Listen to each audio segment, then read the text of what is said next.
Hello, hello, mumeze mute abakunzi bacu, nongeye kubasuhuza, amahoro y'Imana abane namwe, mumeze mute, natwe turakomeye, ni ukuri turabakunda cyane kandi turabishimiye uburyo mukomeje gukanda subscribe, uburyo mukomeje kudushyigikira, uburyo mukomeje kumva ijambo ry'Imana n'inkuru dushyiraho, ni ukuri amahoro y'Imana abane namwe.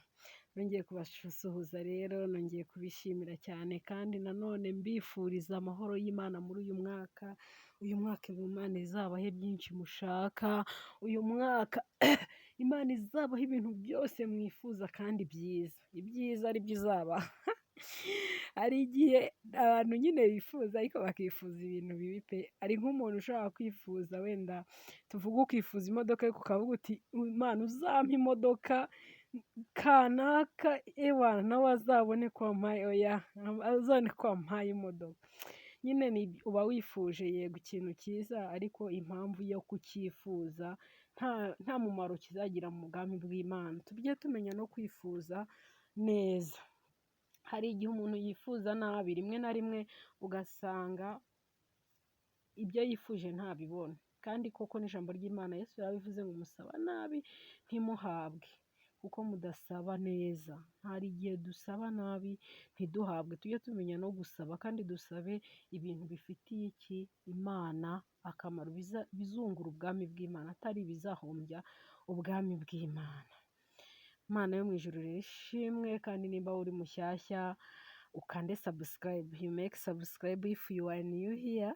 Yes, please make subscribe. Kandi welcome again. Ni ukuri much respect to you, kuri buri muntu wese udukurikiye, umuntu wese ukomeje kudukunda no kudutera inkunga. Ni ukuri Imana yo mu ijuru ikomeze kuguha umugisha mwinshi. Uyu munsi nifuje ko tuganira ku ibanga ryo kugira amahoro yo mu mutima nk'uko mubona byanditse. Ni ukuri hari ukuntu maze iminsi mbona abantu benshi barabuze amahoro, ugasanga umuntu amara igihe adasinziriye kubera kubura amahoro. Abantu benshi baraba badasinziriye, abandi bakabaho badatuje, abandi nuko rero ibintu bya ibanga ryo kugira amahoro yo mu mutima nta rindi, ikintu cya mbere ni ugusenga. Iyo usenga buriya ntago wabura amahoro yo mu mutima nk'umuntu udasenga. Ugerageza usenge uko byagenda kose, usenge amanywa, usenge nijoro, igihe cyose ugerageza usenge, ntabwo uzigera ubura amahoro mu mutima. Kubera iki? Ubundi gusenga ni ukuganira n'Imana. Iyo usenga rero ufata ibintu byose biri mu mutima wawe, biri mu mutwe wawe, ibikunanije, bikuremereye byose ukabibwira Kristo. Buriya nta kintu kibabaza nko kubabara ukabura uwo ubwira, ariko iyo ubonye umuntu ubwira uraruhuka. Rero iyo usenga ukabwira Imana ibintu bikugoye uraruhuka, ukumva ugize umutima utuje, ukumva ugize umutima urimo amahoro, wuzuye amahoro pe. Ikibazo gihari ni uko ese abantu bakunda gusenga? Ese abantu babona umwanya wo gusenga? Gusenga biravuna cyane kubera ko inshuro nyinshi gusenga bisaba kwiyambura ibintu byose bibi kugira ngo ubashe kubwira Imana. Rero niyo mpamvu abantu benshi batinya gusenga, bagasenga bikiza mu by'ukuri badafite intego yo gusenga. Ikindi kintu cyagufasha kugira amahoro mu mutima, icya mbere na mbere cy'ibanze ni kwakira agakiza.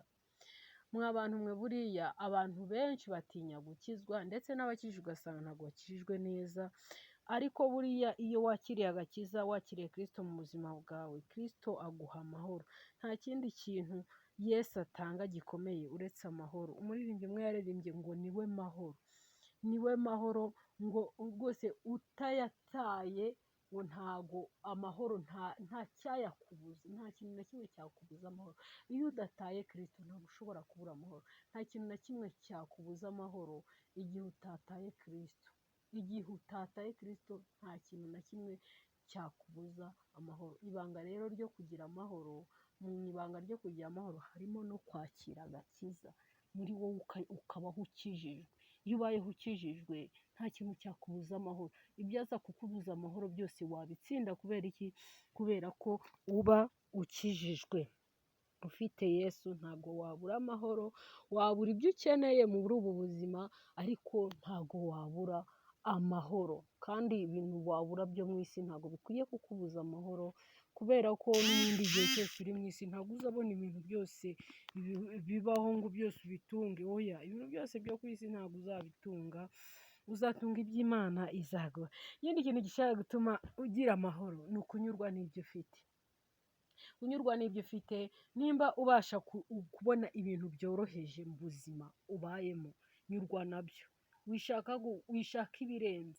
Nushaka ibirenze cyangwa ugashaka kubaho ubuzima Imana itagushyizemo, hakaba hari etape utari wageraho y'ubuzima, ukumva iyo stage wayijyaho cyangwa se etape ukumva wahita uyigeraho, icyo gihe ni cya gihe uzabura amahoro, ukabura amahoro kandi bya bintu utari bunabashe no kubigeraho.